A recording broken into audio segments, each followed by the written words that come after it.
मैं तो उम्र कैद की सजा पाया हुआ एक गद्दार अपराधी हूँ, लेकिन फिर भी मुझे हर दिन बाहर से सगाई के प्रस्ताव मिलते रहते हैं। इनमें अमीर घरानों की बेटियां, बड़े परिवारों की लड़कियां, यहाँ तक कि साम्राज्य की उत्तराधिकारी भी शामिल हैं। लेकिन इन सभी शादी के प्रस्तावों के प्रति मेरा रवैया सिर्फ एक शब्द है, फाड़ देना। लेकिन जब मैं 999वां प्रस्ताव फाड़ रहा था, तभी एक ठंडी और रहस्यमयी आभा वाली औरत अचानक जेल में आ गई। उसने ठंडे स्वर में कहा, यहाँ वांग तेंग कौन है? ये सुनते ही मैं आलस से पीछे मुड़ा, उसे एक नजर देखा और कहा, मैं हूँ। तुम कौन हो? मैं लोंग देश की उत्तरी सीमा की अधिपति लियू यानरान हूँ। आज मैं सिर्फ यह बताने आई हूँ कि हमारे बीच की सगाई अब खत्म होती है। यह कहते हुए उसने एक सगाई पत्र निकाला और मेरे सामने ही उसे फाड़ दिया। यह देखकर मैंने हल्का सा भौहें सिकोड़ी। अब तक सिर्फ मैं ही दूसरों के सगाई पत्र फाड़ता आया हूँ, लेकिन तुम पहली हो जिसने मेरा फाड़ा। उसे उठाओ। लियू यानरान ने आंखें संकरी की। लगता है तुम अभी भी पीछा नहीं छोड़ना चाहते। मैंने कहा, उसे उठाओ। मैंने फिर कहा और मेरे शरीर से एक जबरदस्त आभा फूट पड़ी। मेरे नीचे का सिंहासन तक दरारों से भर गया। लियू यानरान के मन में एक झटका लगा। उसने सोचा था कि मैं सिर्फ एक अमीर परिवार का छोड़ा हुआ बेटा हूँ, लेकिन मेरी ताकत देखकर वह चौंक गई। फिर भी उसने तिरस्कार से कहा, एक साधारण लड़ाका मेरे जैसे लोंग देश की पहली महिला जनरल के लायक नहीं है। उसने हाथ हिलाया और 2 टुकड़ों में बंटा सगाई पत्र हवा में उठकर मेरे हाथों में आ गिरा। सगाई पत्र तुम्हें दे दिया, अब पुष्टि करके रिश्ता खत्म कर दो। किसने कहा कि मैं पुष्टि करूंगा? मुझे कुछ भी पुष्टि नहीं करनी। मैंने तुम्हें इसे उठाने के लिए इसलिए कहा ताकि तुम्हें एक बात बता सकूं। यह कहते हुए मैंने अपनी मुट्ठी बंद की और सगाई पत्र तुरंत चूर्ण बन गया। इस दुनिया में सिर्फ मैं ही दूसरों को ठुकराता हूँ, कोई मुझे ठुकरा नहीं सकता। अब तुम जा सकती हो। तुम। लियू यानरान मेरी इस बेइज्जती से गुस्से में भर गई, लेकिन यह सोचकर कि वह घर वालों से छुप कर आई है, उसने अपना गुस्सा दबा लिया। तुम चाहे जो कहो, तुम तो बस एक गिरे हुए वांग परिवार के छोड़े हुए बेटे हो और मैं राजधानी के सबसे बड़े सैन्य परिवार की बेटी हूँ। हमारे बीच का अंतर आसमान और जमीन जैसा है। अपना ख्याल रखना। यह कहकर वह मुड़ी और जाने लगी। तभी मैंने उसे रोका। रुको, तुमने अभी क्या कहा? मैंने कहा कि हमारे बीच का अंतर तुम जिंदगी भर नहीं भर सकते। ये नहीं, उससे पहले वाली बात। तुम्हारा वांग परिवार अब खत्म हो चुका है। क्या तुम्हें पता नहीं? 1 साल पहले झोंघाई में वांग परिवार पर हमला हुआ था। बहुत लोग मारे गए, अब वह सिर्फ नाम का रह गया है। यह सुनते ही मैंने सिंहासन पर एक जोरदार थप्पड़ मारा और पूरा डेथ आइलैंड फट गया। सैकड़ों मीटर ऊंची चट्टानें टूट गईं। मुझे तुरंत देश वापस जाना है। झोंघाई अंतर्राष्ट्रीय हवाई अड्डे का माहौल बेहद तनावपूर्ण था। 30 टैंक एयरपोर्ट के बाहर खड़े थे, दर्जनों फाइटर जेट ऊपर मंडरा रहे थे और हजारों हथियारबंद सैनिक तैयार खड़े थे। सभी की नजरें उस अंतर्राष्ट्रीय फ्लाइट पर टिकी थीं जो उतरने वाली थी। सुरक्षा प्रमुख का हाथ वॉकी टॉकी पर हल्का कांप रहा था। SSS लेवल का वांछित अपराधी डेमन गॉड इसी फ्लाइट में है। सभी लोग सतर्क रहें, जैसे ही दिखे तुरंत मार गिराना। जी सर। फ्लाइट में मैं आंखें बंद करके बैठा था और मेरे पास डेमन गॉड शांत बैठा था। वह व्यक्ति जिसने अकेले ही दुनिया के सबसे बड़े हत्यारे संगठन को खत्म कर दिया था, मेरे सामने एक बार भी नहीं झेल पाया और अब पूरी निष्ठा से मेरा अनुसरण कर रहा था। डेमन गॉड ने खिड़की से नीचे देखा और सम्मान से कहा, मालिक, नीचे पूरी सेना है, क्या मुझे रास्ता साफ करना चाहिए? नहीं, जब प्लेन लैंड करे तुम खुद कूद जाना। एयरपोर्ट को अगर तुम्हारा कोई पता नहीं चला तो वे कुछ नहीं कर पाएंगे। याद रखना, मेरे वांग परिवार के साथ क्या हुआ इसका पता लगाओ। जैसे ही कोई खबर मिले तुरंत मुझे बताना। समझ गया? डेमन गॉड ने बिना झिझक जवाब दिया। कुछ ही मिनटों में फ्लाइट नीचे उतरने लगी। जैसे ही लैंडिंग गियर खुला, डेमन गॉड की परछाई एक भूत की तरह उससे फिसलकर नीचे कूद गई और भीड़ में गायब हो गई। एयरपोर्ट के बाहर लियू यानरान अपने अधीनस्थ लोंग आउतियान के साथ खड़ी थी। लोंग आउतियान ने उसे देखकर मुस्कुराते हुए कहा, मैडम, सुना है आपने उस वांग परिवार के लड़के से सगाई तोड़ दी? लियू यानरान ने ठंडे स्वर में जवाब दिया, लेकिन उसके माथे पर हल्की शिकन थी। उसे उस समय मेरा बेपरवाह चेहरा याद आ गया, जिससे वह अंदर ही अंदर थोड़ा असहज हो गई। तभी आखिरी यात्री बाहर निकला। पूरे मैदान में खड़े सैनिकों ने एक साथ अपनी बंदूकें उठा ली और उस पर निशाना साध लिया। जैसे ही गोली चलने वाली थी, लियू यानरान ने अचानक हाथ उठाकर कहा, रुको, ये डेमन गॉड नहीं है। लोंग आउतियान ने भौहें चढ़ाई। मैं हजारों बंदूकों के सामने भी शांत खड़ा था, हाथ जेब में, चेहरे पर कोई डर नहीं, मानो यह सब मेरे लिए कुछ भी नहीं। लोंग आउतियान की आंखों में ठंडक आ गई। मैडम, यह आदमी बिल्कुल साधारण नहीं है। आम आदमी तो यह नजारा देखकर ही बेहोश हो जाता, लेकिन यह इतना शांत है, जरूर कुछ गड़बड़ है। सुरक्षित रहने के लिए इसे खत्म कर देना चाहिए, बस। लियू यानरान ने सख्ती से रोका। सभी लोग तुरंत तलाशी अभियान शुरू करो और इसे परेशान मत करो। लोंग आउतियान मन ही मन नाराज था, लेकिन कुछ कर नहीं सकता था। उसने मुझे घूर कर देखा और फिर मुड़कर अंदर चला गया। मैंने हल्का सा भौहें सिकोड़ी। अरे,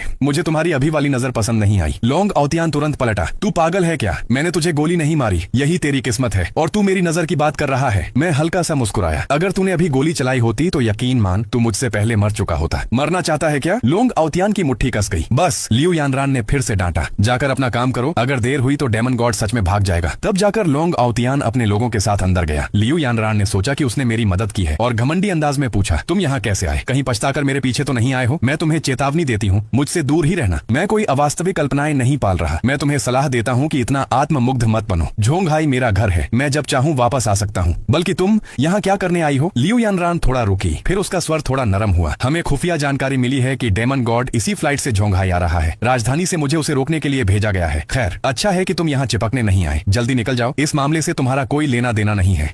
मैंने और कुछ नहीं कहा और सीधे एयरपोर्ट के बाहर की ओर चल पड़ा। रुको, सगाई तोड़ने की बात के लिए मैं तुम्हारा एहसानमंद हूँ। अगर भविष्य में तुम्हें कोई परेशानी हो तो मैं बिना किसी शर्त के एक बार तुम्हारी मदद कर सकती हूँ, सिर्फ एक बार। लियू यानरान ने घमंडी और ठंडे स्वर में कहा। जरूरत नहीं, मैंने बिना पीछे देखे 2 शब्द कहे और अकेले एयरपोर्ट से बाहर निकल गया। एयरपोर्ट के बाहर एक मध्यम आयु का आदमी मायबाग के पास खड़ा था, हाथ जोड़कर विनम्रता से इंतजार कर रहा था। ड्राइवर खुद को रोक नहीं पाया और पूछ बैठा, बॉस ऐसा कौन है जिसे लेने आप खुद आए हैं? मध्यम आयु के आदमी ने उसे घूरा। तुम क्या जानो, ये मौत द्वीप से निकला हुआ खतरनाक व्यक्ति है। डेमन गॉड ने खुद कहा है कि इनकी अच्छी सेवा करनी है। ऐसे बड़े लोग अगर थोड़ा भी हिलें तो पूरा झोंघाई कांप उठेगा। इतने में उसने मुझे आते देखा और तुरंत आगे बढ़कर बोला, केन साहब नमस्ते, मैं झोंघाई चैम्बर ऑफ कॉमर्स का अध्यक्ष चेन जिनलाई हूँ। डेमन गॉड ने मुझे आपको लेने के लिए भेजा है। यह सुनकर मैंने भौहें सिकोड़ी। वो ही है, मैंने उसे साफ कहा था कि ऐसी बेकार की व्यवस्था न करे। चेन जिनलाई घबरा गया और असहज होकर एक तरफ खड़ा हो गया। छोड़ो, उसकी वफादारी के लिए मुझे हैतांग तियानफू ले चलो। जी जी, कृपया कार में बैठिए। चेन जिनलाई ने मुस्कुराते हुए जल्दी से पीछे का दरवाजा खोला। उसी समय लियू यानरान अपने लोगों के साथ बाहर आई। यह दृश्य देखकर वह चौंक गई। झोंघाई में भी ऐसा कोई है जिसे लेने के लिए इतना बड़ा इंतजाम किया गया है? लोंग आउतियान ने आंखें सिकोड़ते हुए कहा। शायद प्रांतीय राजधानी या राजधानी से कोई बड़ा आदमी आया है। लियू यानरान ने सिर हिलाया। सही कहा, कुछ लोग जिंदगी भर भी इस ऊंचाई तक नहीं पहुंच सकते। उन्हें तो कीचड़ में ही जीना होता है। जाओ पता लगाओ ये काफिला किसका है और आज किस बड़े आदमी को लेने आया है। जी, लोंग आउतियान ने सिर हिलाकर आदेश मान लिया। कुछ देर बाद मैं हैतांग तियानफू पहुंचा। एक शानदार विला के सामने खड़ा होकर मैंने गहरी सांस ली। पापा मम्मी, मैं वापस आ गया। डोरबेल दबाने के कुछ सेकंड बाद एक अनजान आदमी ने दरवाजा खोला और पूछा, किससे मिलना है? क्या यह वांग परिवार का घर नहीं है? वांग परिवार? हम यहाँ 1 साल से रह रहे हैं। क्या तुम कुछ बेचने आए हो? आदमी ने झुंझलाकर हाथ हिलाया। मैं कुछ पूछने ही वाला था कि अचानक फोन बजा। कॉल उठाते ही डेमन गॉड की आवाज आई। मालिक, सुराग मिल गया है। 1 साल पहले एक रहस्यमयी सेना ने वांग परिवार पर हमला किया था। बहुत लोग मारे गए, कंपनी भी दिवालिया हो गई। आपके पिता अब निर्माण स्थल पर मजदूरी करते हैं, आपकी माँ सब्जी बाजार में बेचती हैं और आपकी बहन पढ़ाई छोड़कर स्ट्रीमर बन गई है। इस 1 साल में आपकी गर्लफ्रेंड जू योवेई ने ही उनका सहारा दिया है। पता है, जिन्यून विला, बिल्डिंग 6 नंबर 12। कॉल खत्म होते ही मैं सीधे गर्लफ्रेंड के घर पहुंचा। जिन्यून विला, बिल्डिंग 6 नंबर 12। पैसे दो, इस वाइन की कीमत लाखों में है, तुम्हारे पूरे परिवार की साल भर की कमाई से भी ज्यादा। जल्दी पैसे दो, नहीं तो तुम सबको घर से निकाल दूंगा। जू परिवार का मुखिया गुस्से से चिल्ला रहा था। झाओ फांग घुटनों पर बैठकर गिड़गिड़ा रही थी। मालिक, मैंने कल सिर्फ 3 घंटे सोया है, कृपया थोड़ा और समय दे दीजिए। जैसे ही पैसे मिलेंगे हम तुरंत घर खाली कर देंगे। तभी उसकी पत्नी लियू चुई चुई ऊपर से उतरी, चेहरे पर फेस मास्क लगाते हुए बोली, कितनी बदकिस्मती है, सुबह सुबह चैन नहीं लेने देते। जू योवेई तुरंत झाओ फांग को उठाते हुए बोली, आंटी आप मत झुकिए, वाइन के पैसे मैं दे दूंगी, आप जाकर आराम कीजिए। जू परिवार का मुखिया ठंडे स्वर में बोला, वेई वेई, वांग परिवार तो कब का बर्बाद हो चुका है। वांग तेंग जेल में है, तुम क्यों उनकी इतनी मदद कर रही हो? जू योवेई ने भौहें चढ़ाई। पापा, वांग तेंग मेरा बॉयफ्रेंड है, उसका परिवार ही मेरा परिवार है। अगर आपने आंटी को और परेशान किया तो मैं भी इनके साथ चली जाऊंगी। ये सुनकर उसका पिता थोड़ा नरम पड़ा। ठीक है, वाइन का मामला यहीं खत्म, लेकिन आगे से ध्यान रखना, हमारा जू परिवार अमीर है, लेकिन इतना भी नहीं कि यूं खर्च किया जाए। झाओ फांग आंसू पोंछते हुए बोली, हाँ हाँ, माफ कर दीजिए, सब मेरी गलती है। वेई वेई, धन्यवाद, तुम सच में बहुत अच्छी लड़की हो। हमारे श्याओ त्यान को तुम जैसी समझदार और दयालु गर्लफ्रेंड कैसे मिल गई? यह कहते कहते उसकी आंखों से आंसू बहने लगे। वांग परिवार के गिरने के बाद वह अवसाद में चली गई थी और आत्महत्या तक सोच चुकी थी। अगर जू योवेई ने उनका सहारा न दिया होता तो शायद वह जी नहीं पाती। तभी अचानक डोरबेल बजी। झाओ फांग ने आंसू पोंछे। वेई वेई, तुम बैठो, मैं खोलती हूँ। वह जल्दी से दरवाजे तक गई और खोला, लेकिन जैसे ही उसने सामने वाले को देखा, वह जैसे पत्थर की मूर्ति बन गई। दरवाजे पर खड़ा व्यक्ति कोई और नहीं बल्कि मैं था, अपनी माँ को देखकर जो सिर्फ 3 साल में ही बहुत बूढ़ी और कमजोर हो गई थी। सफेद बाल, खुरदरे हाथ, ये देखकर मेरा दिल भर आया, मेरी आंखें लाल हो गईं। माँ, झाओ फांग फूट फूट कर रो पड़ी। श्याओ त्यान, क्या सच में तुम हो? मेरा बेटा, तुम वापस आ गए, मुझे तुम्हारी बहुत याद आई। वह मुझे कसकर गले लगा ली। माँ, इन 3 सालों में आप लोग कैसे रहे? पापा और श्याओ यू कहाँ हैं? झाओ फांग ने जबरदस्ती मुस्कुराते हुए कहा, सब ठीक है, तुम्हारे पापा मजदूरी करते हैं और श्याओ यू मीडिया कंपनी में काम करती है। तुम चिंता मत करो बेटा, तुमने इन 3 सालों में बहुत कष्ट झेले होंगे। खुद इतनी तकलीफ में होने के बावजूद उसकी आंखों में मेरे लिए ही चिंता थी। मैंने सिर हिलाया। माँ, मैं ठीक हूँ, मैंने अच्छा जीवन बिताया है, आप चिंता मत कीजिए। अच्छा है, अच्छा है। और हाँ श्याओ त्यान, इन 3 सालों में वेई वेई ने हमारी बहुत मदद की है। अगर वह नहीं होती तो मैं सोच भी नहीं सकती कि हमारा क्या हाल होता। तुम्हें उसका एहसान जरूर चुकाना चाहिए। मैंने दृढ़ नजरों से कहा। माँ, आप चिंता मत कीजिए, मैं समझता हूँ। झू परिवार ने 3 साल आपकी रक्षा की है, मैं उनकी जिंदगी भर रक्षा करूंगा। तभी अंदर से एक तीखी आवाज आई, ओहो,